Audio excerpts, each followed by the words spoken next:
The Master Key, Chapter 10.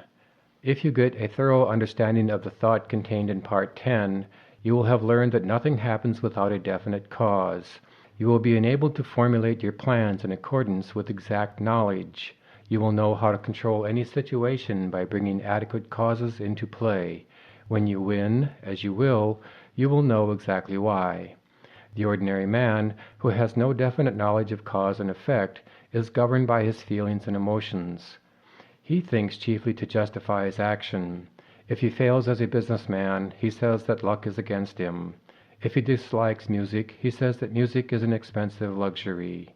If he is a poor office man, he says that he could succeed better at some outdoor work. If he lacks friends, he says his individuality is too fine to be appreciated. He never thinks his problem through to the end. In short, he does not know that every effect is the result of a certain definite cause, but he seeks to console himself with explanations and excuses. He thinks only in self-defense. On the contrary, the man who understands that there is no effect without an adequate cause thinks impersonally. He gets down to bedrock facts, regardless of consequences. He is free to follow the trail of truth wherever it may lead. He sees the issue clear to the end, and he meets the requirements fully and fairly, and the result is that the world gives him all that it has to give in friendship, honor, love, and approval. Abundance is a natural law of the universe. The evidence of this law is conclusive. We see it on every hand. Everywhere nature is lavish, wasteful, extravagant. Nowhere is economy observed in any created thing. Profusion is manifested in everything. The millions and millions of trees and flowers and plants and animals, and the vast scheme of reproduction, where the process of creating and recreating is forever going on, all indicates the lavishness with which nature has made provision for man. That there is an abundance for everyone is evident, but that many fail to participate in this abundance is also evident. They have not yet come into realization of the universality of all substance, and that the mind is the active principle whereby we are related to the things we desire.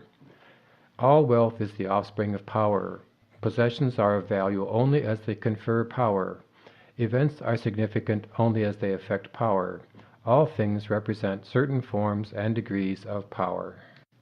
Knowledge of cause and effect, as shown by the laws governing electricity, chemical affinity, and gravitation, enables man to plan courageously and execute fearlessly.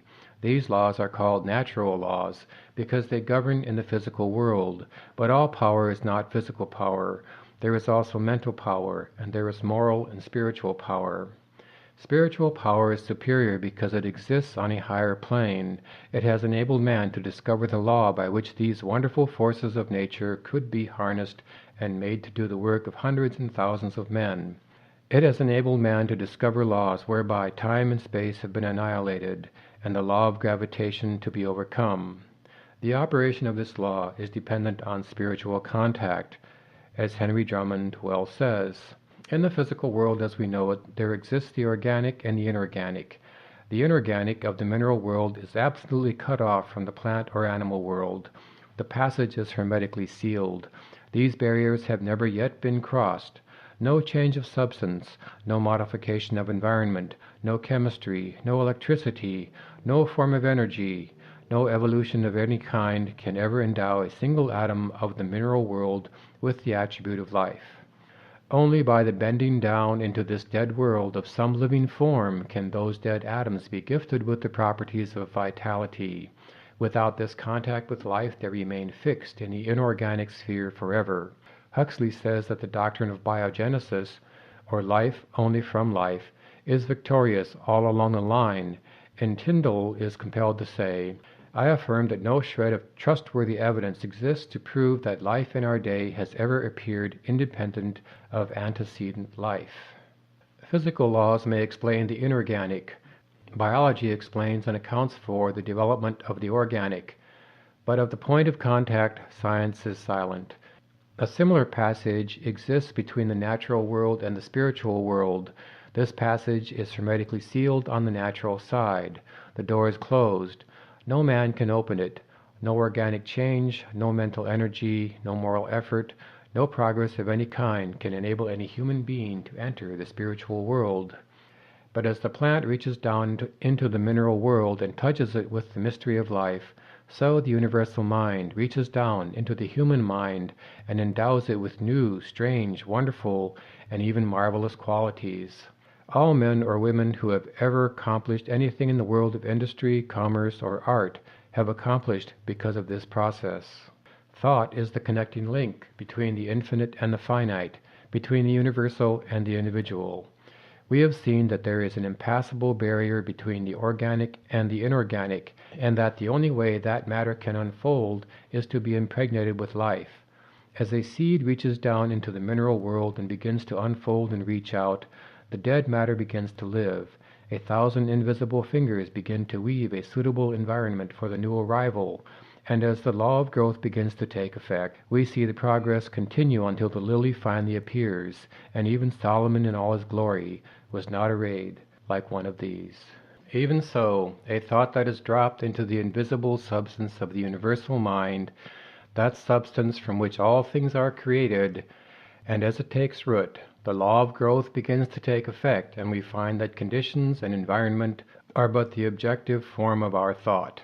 The law is that thought is an active, vital form of dynamic energy which has the power to correlate with its object and bring it out of the invisible substance from which all things are created into the visible or objective world. This is the law by which and through which all things come into manifestation. It is the master key by which you are admitted into the secret place of the Most High and are given dominion over all things. With an understanding of this law you may decree a thing, and it shall be established unto thee. It is the master key by which you are admitted into the secret place of the Most High, and are given dominion over all things. With an understanding of this law you may decree a thing, and it shall be established unto thee. It could not be otherwise. If the soul of the universe as we know it is the universal spirit, then the universe is simply the condition which the universal spirit has made for itself. We are simply individualized spirit and are creating the conditions for our growth in exactly the same way. This creative power depends upon our recognition of the potential power of spirit or mind and must not be confused with evolution. Creation is the calling into existence of that which does not exist in the objective world. Evolution is simply the unfolding of potentialities involved in things which already exist. In taking advantage of the wonderful possibilities opened up to us through the operation of this law, we must remember that we ourselves contribute nothing to its efficacy. As the great teacher said, "It is not I that doeth the works, but the Father that dwelleth in me. He doeth the work." We must take exactly the same position. We can do nothing to assist in the manifestation. We simply comply with the law, and the all-originating mind will bring about the result. The great error of the present day is the idea that man has to originate the intelligence whereby the infinite can proceed to bring about a specific purpose or result. Nothing of this kind is necessary. The universal mind can be depended upon to find the ways and means for bringing about any necessary manifestation. We must, however, create the ideal, and this ideal should be perfect.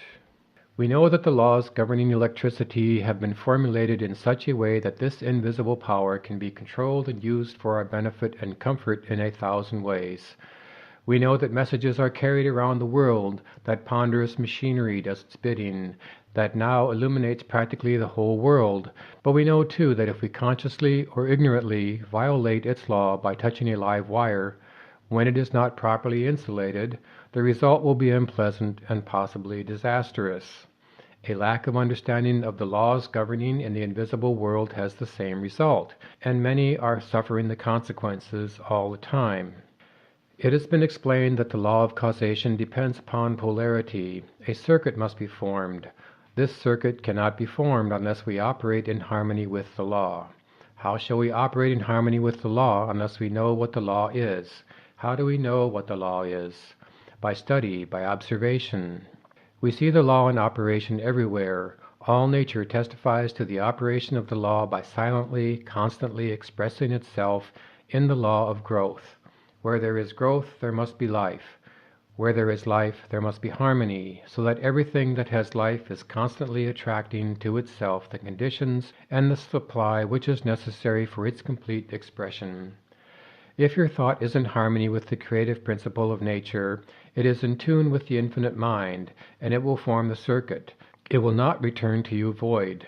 But it is possible for you to think thoughts that are not in tune with the infinite, and when there is no polarity, the circuit is not formed.